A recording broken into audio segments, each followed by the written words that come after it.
Welcome to villagebarberstories.com. மாறிப்போன விதி. ஏதாவது நடக்கப் போகிறது என்றால் அதை யாராலும் தடுக்க முடியாது. இந்த வாசகத்தை என் வாழ்நாளில் நான் மறக்கவே முடியவில்லை.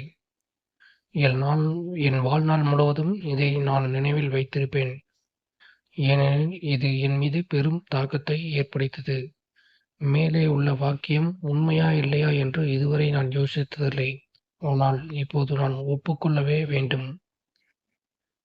நான் ஹேமா. நான் கல்லூரி பெண். என்னுடைய அடையாளமே நீண்ட சுருளான கருப்பு முடிதான். நான் நடக்கும்போது என்னுடைய நடையை வேகத்திற்கு ஏற்ப அது பின்னால் ஆடும். நான் என் வெற்று முதுகில் என் தலைமுடி தொடுவதை நான் மிகவும் விரும்புகிறேன். நான் நீண்ட சுருளான கருப்பு முடியைப் பற்றி மிகவும் பெருமைப்பட்டேன். ஏனென்றால் எனது குடும்பம், பள்ளி மற்றும் கல்லூரியில் உள்ள அனைவரும் என்னை நினைவில் வைத்துக் கொள்வதை விட அதிக முறை என் முடியை பாராட்டி பேசியிருக்கின்றனர். ஒவ்வொரு நாளும் நான் என் அழகான பிரியமான முடியை கவனித்துக் கொள்வதற்கு 1 மணி நேரம் அல்லது அதற்கு மேலும் செலவிடுகிறேன். என் சிறு வயதில் இருந்து நான் என் முடியை வெட்டவில்லை. கடவுள் எனக்கு கொடுத்த சிறந்த விஷயங்களில் இதுவும் ஒன்று. இதெல்லாம் அந்த நாள் வரும் வரை மட்டுமே. அந்த நாளில் என் முதுகில் நான் என் முடியின் அடர்த்தியை உணரவில்லை. யாரும் என்னை பாராட்டவில்லை. இவ்வளவு நேரம் நான் சும்மா இருந்தேன். ஏனென்றால் என் தலையில் என்னுடைய நீளமான முடி இல்லை. என்னுடைய துரதிர்ஷ்டமான அந்த நாளுக்கு போவோம். என்ன நடந்தது என்பதையும் என்னுடைய இந்த அழகான நீண்ட கூந்தல் கொண்ட ஹேமா என்ற பெண் தன் புதிய அறிமுகமல்லாத மொட்டை தலையின் நிழலை எப்படி பார்க்க பழகினாள் என்பதையும் பார்ப்போம். அன்றைய தினம் ஹேமாவுக்கு என்ன நடந்தது என்பதில் அனைவரும் ஆர்வமாக உள்ளனர். நான் சொல்வது சரிதானே? என்ன நடந்தது என்பதை விளக்குவதற்கு முன் என் உடலின் பின்புறத்தில் பெரும் சுத்தாக இருந்த என் அழகான கருமையான கூந்தலைப் பற்றி பேச விரும்புகிறேன்.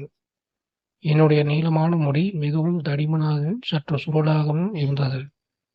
நான் வாரத்திற்கு 3 முறை என் தலைமுடியை இயற்கையான பொருட்களை மட்டுமே கொண்டு தலைக்கு குளிப்பேன். நான் வேறு வேலையில் இல்லாத நேரத்தில் எனது நீண்ட கூந்தலைக் கொண்டு வித்தியாசமான சிகை அலங்காரங்களை உருவாக்கவே எனது பெரும்பாலான நேரத்தை செலவழித்தேன். இப்படித்தான் என் அழகான கூந்தலுடன் அதிக நேரத்தை செலவிடுகிறேன். 3 மாதங்களுக்கு ஒரு முறை பார்லருக்கு சென்று என்னுடைய நீளமான முடியை ட்ரிம் மட்டும் பண்ணுவேன். நான் 13 வருடங்களாக ஒரு அங்குலத்துக்கு மேல் என் முடியை வெட்டவில்லை. நான் எனது வீட்டிற்கு அருகில் இருக்கும் ஒரு பார்லருக்கு மட்டும் வழக்கமாக செல்வேன். அந்த பார்லரில் இருக்கும் பெண்மணிக்கு என் நீளமான கூந்தல் மிகவும் பிடிக்கும். அந்த பெண்ணும் நான் என் முடியை அதிகம் வெட்ட மாட்டேன் என்றும் 1 அல்லது 2 இன்ச் மட்டுமே ட்ரிம் செய்வேன் என்றும் நன்றாகவே தெரியும். அந்த ஒரு நாள் நான் வழக்கமான ட்ரிம் செய்ய அதே பார்லருக்கு சென்றேன். ஆனால் பார்லர் பெண் விடுமுறையில் சென்றிருக்க அவளுடைய அசிஸ்டன்ட் மட்டும்தான் இருந்தாள். என்னுடைய நீளமான முடியை இந்த கத்துக்குட்டி அசிஸ்டன்ட்டிடம் கொடுக்க மனம் இல்லாமல் என்னுடைய நீண்ட ஜடைகளை பார்த்து சிறிது நேரம் யோசித்துவிட்டு வேறு எங்காவது என் முடியை வெட்டினால் நன்றாக இருக்கும் என்று எண்ணி வேறு ஒரு நல்ல பார்லரை தேட ஆரம்பித்தேன்.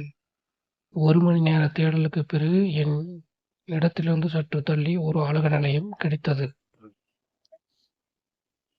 நான் அந்த அழகு நிலையத்திற்குள் நுழைந்தேன். பல வாடிக்கையாளர்கள் காத்திருக்க 3 நாற்காலிகளில் பெண்கள் உட்கார்ந்து இருப்பதையும் கண்டேன். பெண்கள் நாற்காலியில் அமர்ந்திருந்தனர். அவர்கள் வெவ்வேறு நோக்கத்துடன் வந்தவர்கள். நான் கவுண்டரில் இருந்த பெண்ணிடம் என்னுடைய முடியை ட்ரிம் செய்வதை பற்றி சொல்லிவிட்டு நாற்காலியில் அமர்ந்து பத்திரிகையை படிக்க ஆரம்பித்தேன். மதிய உணவு நேரமாகியதால் பணி முடிந்து மதிய உணவு சாப்பிடுவதற்காக அனைத்து நிபுணர்களும் நாற்காலிகளில் அமர்ந்தனர். அந்த சமயம் ரிசப்ஷனிஸ்ட் பெண் ஹேமா என அழைக்க நான் அவளை பார்க்கவும் அவள் என்னை ஒரு காலி நாற்காலியில் உட்கார அழைத்தாள். அப்போது என் பக்கத்தில் அமர்ந்திருந்த இன்னொரு பெண்ணும் நான் தான் ஹேமா என்றாள். அதனால் ரிசப்ஷனிஸ்ட் நான் என்ன செய்ய வேண்டும் வந்தேன் என்று கேட்க நான் எனது வழக்கமான பார்லர் என்று மூடப்பட்டிருப்பதால் அடுத்த 2 வாரங்களுக்கு அது திறக்கப்படாது என்பதால் நான் இங்கு ட்ரிம் செய்யத்தான் வந்திருக்கிறேன் என்று அவளுக்கு பதிலளித்தேன். உடனே ரிசப்ஷனிஸ்ட் என்னிடம் வேறு எதுவும் கேட்காமல் என் முடியை கழுவ என்னை வாஷ் பேசினுக்கு அழைக்க நான் அவளுடன் சென்றேன். அதற்குள் ஒரு பார்லர் பெண் என்னிடம் வந்து தான் பேசியல் செய்வதில் நிபுணத்துவம் பெற்றதால் எனக்கு பேசியல் தேவையா என்று கேட்டாள். மேலும் என் முகம் டல்லாக இருப்பதாகவும் என் முகம் நன்றாக தோற்றமளிக்கும் வகையில் பேசியல் செய்து கொள்வது நல்லது என்றும் கூறினாள். நான் அவள் சொன்னதை ஏற்றுக்கொண்டு என் முகத்திற்கு பேசியல் செய்யச் சொன்னேன். பார்லர் பெண் சில நிமிடங்களில் அவள் ஃபேஸ்பேக்கை போட்டு 2 துண்டு துண்டுகளை என் கண்களில் வைத்தாள். இப்படியே கொஞ்ச நேரம் காத்திருக்கச் சொல்லிவிட்டு மதிய உணவு சாப்பிட அவள் போய்விட சில நிமிடங்களுக்குப் பிறகு சிகை அலங்கார நிபுணர்கள் தங்கள் மதிய உணவை முடித்துக் கொண்டு வந்தனர். ட்ரிம் செய்யப்பட்ட என் அழகான நீண்ட கூந்தலை நான் கனவு கண்டு கொண்டு இருந்தேன். திடீரென்று யாரோ வந்து என் நெற்றியில் கை வைக்க ஏதோ கூர்மையாக என் நெற்றியில் இருந்து என்னுடைய நீண்ட கூந்தல் கீறப்பட்டது. திடீரென்று ஒரு அலை என் தலையில் ஓடியது. நான் கண்களைத் திறந்து என் நெற்றியைப் பார்த்தேன். சில முடிகள் அகற்றப்பட்டு நெற்றியில் ஒரு பெரிய சொட்டைத்தலை போல வெற்றிடம் தோன்றியிருந்தது. என் மனம் கலங்கி இது கனவு என்று எண்ணி என்னை நானே சமாதானப்படுத்த முயன்றேன். ஆனால் நான் என் கையில் கேப்பிலிருந்து வெளியே எடுத்து என் நெற்றி மீது வைத்தேன். சில நிமிடங்களுக்கு எனக்கு வார்த்தைகள் வரவில்லை. பிறகு நான் அந்த பெண்ணிடம், ஏய், நீ என் நெற்றியை என்ன செய்தாய் என்று கோபமாக கத்தினேன். அந்த நேரத்தில் அந்த பெண்மணி நடுங்கும் குரலுடன் தன் கையிலிருந்த ரேசரை காட்டி, தலையை மொட்டையடிப்பது உங்களுக்காக இல்லையா மேடம் என்றாள். அப்போது இன்னொரு ஹேமா வந்து, ஏய், ஷேவிங் அவளுக்கு இல்லை, எனக்குத்தான் என்றாள். அவள்தான் அந்த பார்லருக்கு முடியை மொட்டையடிக்க வந்தவள். அந்த பெண்மணி எங்கள் இருவரின் பெயரை கேட்டு குழம்பி துரதிர்ஷ்டவசமாக என் முடியை மொட்டையடிக்க ஆரம்பித்தாள். நான் 1/2 மணி நேரம் கத்தினேன். பார்லரில் இருந்தவர்கள் அனைவரும் என்னிடம் வந்து என்னை அவர்களின் ஆடை மாற்றும் அறைக்கு அழைத்துச் சென்றனர். நாங்கள் நீண்ட நேரம் பேசினோம். இதை பெரிதாக்க வேண்டாம் என்று அவர்கள் என்னிடம் கேட்டார்கள். நான் சிறிது நேரம் யோசித்தேன். எப்படியும் அந்த பார்லர் பெண்ணின் தரப்பில் எந்த தவறும் இல்லை. ஏனென்றால் ஒரே பெயரில் ஒரே நாளில் இருவர் வந்து இருக்கக்கூடும் என்று அவள் நினைத்திருக்க மாட்டாள். எனவே அவள் மீது கோபப்பட்டு என்ன செய்வது? இனி வேறு வழியும் இல்லை. நான் அந்த ஹேமாவைப் போல என் முடியை முழுவதுமாக மலித்துக் கொள்வதைத் தவிர வேறு வழி இல்லை. என்னுடைய நீண்ட நாள் ஆசையாக வளர்த்த முடியை இப்படி மொட்டையடிப்பேன் என்று நான் கனவிலும் நினைக்கவில்லை. இன்னொரு ஹேமா நடந்த அனைத்தையும் ஆரம்பம் முதல் இறுதி வரை பார்த்து இருந்தாள். அவளும் தன்னால் தான் எனக்கும் இந்த நிலைமை என்ற குற்ற உணர்வில் அவள் எனக்கு சில ஆறுதல் வார்த்தைகளை சொன்னாள். அவளுக்கும் தனது அழகான முடியை இழப்பதில் ஆர்வமில்லை. ஆனால் ஒரு வேண்டுதல் காரணமாக தன்னுடைய முடியை மொட்டையடித்து தன் தந்தையிடம் கொடுத்து காசிக்கு அனுப்பி கங்கையில் விட அவள் முடிவு செய்து இருந்ததை எனக்குச் சொன்னாள். அதன் பிறகு ஹேமாவுடன் சிறிது நேரம் பேசிவிட்டு கடைசியாக நானும் என் அழகான பின்னலை முழுவதுமாக மொட்டையடித்து ஹேமாவின் தந்தையிடம் கொடுத்து காசிக்கு அனுப்பி கங்கை நதியில் மிதக்க விடலாம் என்று முடிவு செய்தேன். பின்னர் பார்லர் பெண்கள் 2 பெண்களின் அழகான ஜடைகளை முனைகள் பிரித்துவிட அவை இரண்டும் ஒன்றாக ஒரே மாதிரி கீழே விழுந்தன. முதலில் அந்த ஹேமா நாற்காலியில் அமர்ந்து சீக்கிரம் தன்னுடைய முடியை சவரம் செய்யச் சொன்னாள். அவள் என் நீண்ட கூந்தலை நான் மொட்டையடிப்பதைக் காண அவளுடன் காத்திருந்தாள். அந்த பார்லர் பெண் ஒரு பிங்க் கேப்பை எடுத்து ஹேமாவின் கழுத்தில் கட்டினாள். பின் அந்த பார்லர் பெண் ஹேமாவிடம் எப்படி செய்யப் போகிறோம், விரித்து விட்ட முடியுடனா அல்லது ஜடையா என்று கேட்டாள். அந்த ஹேமா ஏற்கனவே ஒரு பின்னல் போட்டு தன் முடியை மொட்டையடிக்க முடிவு செய்திருந்ததால் பார்லர் பெண்ணிடம் அதையே சொல்ல, பார்லர் பெண் ஸ்ப்ரே பாட்டிலை எடுத்து இடுப்பு நீளமுள்ள தலைமுடியில் தண்ணீர் தெளித்து முடி முழுவதும் நனையும் வரை காத்திருந்தாள். பின் பார்லர் பெண் ஒரு ஸ்ட்ரெயிட் ரேசரை எடுத்து சுத்தம் செய்துவிட்டு பிளேடை பாதியாக உடைத்து அதில் செருகினாள். நாற்காலியின் பின்னால் வந்து நின்று கொண்டு ஹேமாவை கண்ணாடி வழியாக பார்த்து தொடங்கலாமா வேண்டாமா என்று கேட்கிறாள். ஹேமா ஒரு பெரிய புன்னகையுடன் என்னை பார்த்து பண்ணலாம் என்றாள். பார்லர் பெண் நெற்றியில் ஆரம்பித்து எனக்கு செய்தது போல முன்முடியிலிருந்து பின்பக்கமாக மெதுவாக ரேசரை வைத்து மலிக்க ஆரம்பித்தாள். நடு நெற்றியில் இருந்து மேல் நோக்கி சவரம் செய்ய ஒரு இருண்ட சாலையின் நடுவில் ஒரு மிக குறுகிய வெள்ளை கோடு அவளது தலையில் வந்தது. பின் மெதுவாக ஹேமாவின் வலது பக்கத்தில் கீழ் நோக்கி ரேசரை இயக்கத் தொடங்கினாள். சவரக்கத்தி மெதுவாக அவள் தலையில் இயங்க, இப்போது குறுகலான பாதை மெல்ல விரிந்து நீண்ட கருமையான கூந்தல் பின்னல் பின்னுவது போல அவள் தலையிலிருந்து பிரிந்து வந்து கொண்டு இருந்தது. சில நிமிடங்களில் அந்த ஹேமாவின் முன்தலையில் உள்ள அனைத்து முடிகளும் மொட்டையடிக்கப்பட்டு இருக்க, அவளுடைய தலை சுறுசுறுப்பாக கருமை நிறத்தில் இருந்தது. அது என்னை மிகவும் தூண்டியது. ஒரு பார்லரில் என் வயதுடைய ஒரு பெண் மொட்டையடிப்பதை நான் பார்த்தது என் வாழ்க்கையில் முதல் முறையாகும். சில நிமிடங்களுக்குப் பிறகு அதே நாற்காலியில் நான் உட்கார்ந்து என் முடியை மொட்டையடிக்கப் போகிறேன் என்பதை அதன் நொடியில் நான் மறந்துவிட்டேன். முழுமையாக அந்த ஹேமாவின் முடியை மொட்டையடிப்பதைப் பார்த்து ரசிக்க முடிவு செய்தேன். ஹேமாவின் முன்தலையில் இருந்து அனைத்து முடிகளும் சேவ் செய்யப்பட்டு பிடுங்கப்பட்டு, அவர் ஒரு சீன திரைப்பட ஹீரோ ஜெட்லி போல முன்முடி இல்லாமல் இன்பிரம் நீண்ட வால்முடியின் போல முடியுடன் இருந்தாள் ஹேமா. பின் பார்லர் பெண் மெல்ல மெல்ல காதுக்கு அருகில் உள்ள முடிகளை மலித்துவிட்டு அப்படியே மேல் பகுதிக்கு வந்து மெதுவாக ரேசரை அவளது பின்கழுத்து நோக்கி அனாயாசமாக முடியை அகற்ற ஆரம்பித்தாள்.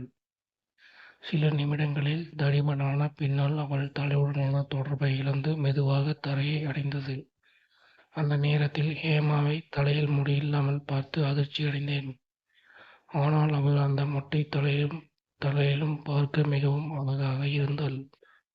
மீண்டும் பார்லர் பெண் ஹேமாவின் தலையில் ஷேவிங் கிரீம் போட்டு நுரை பொங்க பூசிவிட்டு அவள் தலையில் இருந்த சிறிய முடிகளை மெதுவாக மலித்தாள். சில நிமிடங்களில் ஹேமாவின் முறை முடிந்து நாற்காலியை விட்டு அவள் இறங்க, இன்னும் சில நிமிடங்களில் என் நீண்ட நாள் அடையாளம் மறையப் போகும் இடத்தில் புன்னகையுடன் என்னை வரவேற்றாள். அந்த நேரத்தில் நான் மயக்கத்தில் இருந்தேன். அந்த நிமிடம் வரை என் வாழ்க்கையில் இந்த மாதிரியான ஒரு தருணம் வரும் என்று நான் நினைக்கவே இல்லை. ஆனால் நான் அதை செய்யவிருந்தேன். நான் கண்ணாடியில் என் முகத்தையும் நீண்ட கூந்தலையும் ஒருமுறை பார்த்தேன். சில நிமிடங்களுக்கு முன்பு என் நெற்றியில் வந்த வடுவை பார்த்தேன். முடியில்லாத பகுதி பளபளப்பாக இருந்தது. அந்த ஹேமாவின் மொட்டை தலையை விட என்னுடைய மொட்டை தலை பளபளப்பாக இருக்கும் என்று நான் யூகித்தேன். நான் மெதுவாக நாற்காலியில் அமர்ந்து இத்தனை நாட்களாக என் முதுகில் விளையாடிய என் அன்பு தோழியை கடைசியாக பார்த்தேன். அந்த ஹேமா பார்லர் பெண்ணிடம் தன்னுடைய முடியை மொட்டையடித்த முடியை முழுமையாக தன்னிடம் கொடுக்கும்படி சொல்ல, அவள் அந்த ஹேமாவின் முடியை சேகரித்து ஒரு கவரில் போட்டு கொடுத்தாள். அந்த ஹேமா கவரில் இருந்த முடியை எடுத்து பார்த்தாள். அப்பொழுது பார்லர் பெண் முகத்தில் ஒரு புன்னகையுடன் ஒரு வெள்ளை கேப்பை எடுத்து என் கழுத்தில் கட்டினாள். அவள் செய்த தவறு என்பதால் கடைசியாக ஒரு முறை என் தலைமுடியை கழுவலாம் என்றாள். அதனால் அவள் என் தலைமுடியை அவிழ்த்து ஷாம்பு பூசினாள். 15 நிமிடங்களில் நான் மீண்டும் நாற்காலியில் அமர்ந்தேன். நீண்ட கருப்பு ஈரமான முடியுடன் இனி நான் என்னை பார்க்க நீண்ட நாளாகும் என்பதால் பார்லர் பெண் என்னிடம் இவ்வளவு நீளமான அழகான முடியை நான் எப்படி செய்து என்றாள். நான் யோசித்து கொண்டே இருந்தேன். அதற்குள் ஹேமா பார்லர் லேடியிடம் முடியை பிரித்துவிட்டு தொங்கவிட்டு சேவ் செய்ய சொன்னாள். நான் ஹேமாவை பார்த்தேன். அவள் என்னை பார்த்து சிரித்தாள். முடி உன் தலையில் இருந்து தரையில் விழும் அனுபவம் உனக்கு மிகவும் பிடிக்கும் என்றாள். நானும் பார்லர் பெண்ணிடம் அப்படியே செய்ய சொல்லிவிட்டு ஆழ்ந்த பெருமூச்சு விட்டேன். பார்லர் பெண் மெதுவாக ஒரு புதிய பிளேடை எடுத்து ரேசரில் செருக, அது என் அழகான நீண்ட கூந்தலை என் தலையில் இருந்து பிரித்து எடுக்கும். பார்லர் பெண் கத்தியில் பிளேட்டை சொருகுவதை நான் உன்னிப்பாக பார்த்தேன்.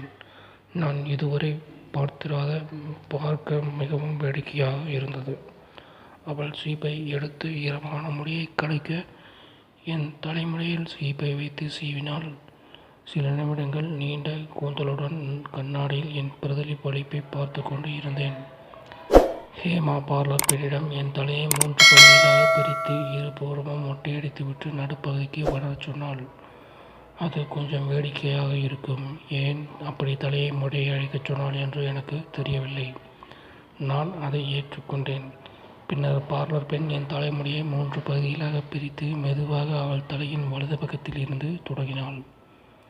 முதலில் சவரக்கத்தி எனது வலது பக்கம் இருந்த முடியை சவரம் செய்ய, வெட்டப்பட்ட தலைமுடியின் ஒரு நீண்ட சுருள் என் தலையின் வலது பக்கத்திலிருந்து கேப் மீது உருண்டது. அது என் கைக்கு அருகில் வந்து நின்றதை நான் உணர்ந்தேன். வலது பக்கம் உள்ள முடியை மெதுவாக ரேசலால் வருடுவது போல சிரைக்க, மெதுவாக அந்த முடி என் மடியில் விழுந்தது. ஈரமான அடர்ந்த கூந்தலுடன் வெள்ளை கேப் கருப்பாக மாறியது. படிப்படியாக எனது தலையின் வலது பக்கம் முழுவதுமாக மொட்டையடிக்கப்பட்டது. எனது தலையின் வலது பக்கத்தில் முடி இல்லாமல் என் புதிய தோற்றத்தை பார்த்து நான் ஆச்சரியப்பட்டேன்.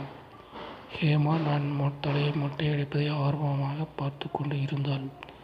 மெதுவாக எனது இடது பக்கம் வந்தவள் தான் போட்டிருந்த பின்னலை மீண்டும் சீப்பால் வாரிவிட்டாள். இப்போது என் தலை முடியின் நடுப்பகுதியை விட்டுவிட்டு தலையின் நடுவில் நீண்ட முடியுடன் அவதார் படத்தின் ஹீரோ போல இருந்தேன். பின்னர் அந்த பெண் நடுவில் இருந்த நீண்ட முடியை அகற்றி நடுமுடியையும் சேவ் செய்ய ஆரம்பித்தாள். குளிர்ந்த காற்று ஒரு காதல் போன்ற மனநிலையை எனக்குள் உருவாக்கியது. மேலும் இது எனக்கு கிடைத்த சிறந்த அனுபவங்களில் ஒன்றாக உணர்ந்தேன். 5 நிமிடத்தில் என் நீண்ட முடி முழுவதுமாக மொட்டை அடிக்கப்பட்டு தலை மொட்டையாக இருந்தது.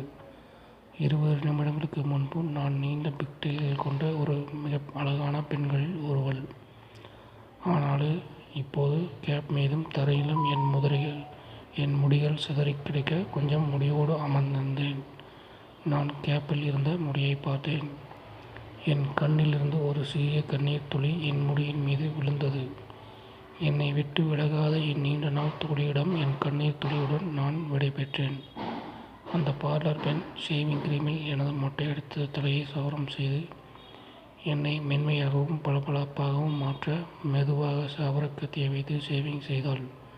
ஹேமா என் கீழே சிதறி கிடந்த நீண்ட முடிகளை சேகரித்து மற்றொரு பையில் வைத்தாள். அழகான மொட்டைத்தாளுடன் இருந்த என்னை பார்த்து அவள் மிகவும் ஆச்சரியப்பட்டாள். அப்படித்தான் எங்கள் நட்பு ஆரம்பித்தது. அன்றிலிருந்து நாங்கள் நல்ல நண்பர்களாகிவிட்டோம். பார்லரில் பெண் செய்த தவறுக்காக நாங்கள் இருவரும் இன்னமும் அவளை கேலி செய்வது வழக்கம். இப்படித்தான் ஒரு சிறு தவறால் என் அடையாளமே மாறிப்போனது. மீண்டும் அடுத்த கதையில் சந்திப்போம். அதுவரை நம்முடைய சேனலை சப்ஸ்கிரைப் செய்து கொள்ளுங்கள். நன்றி.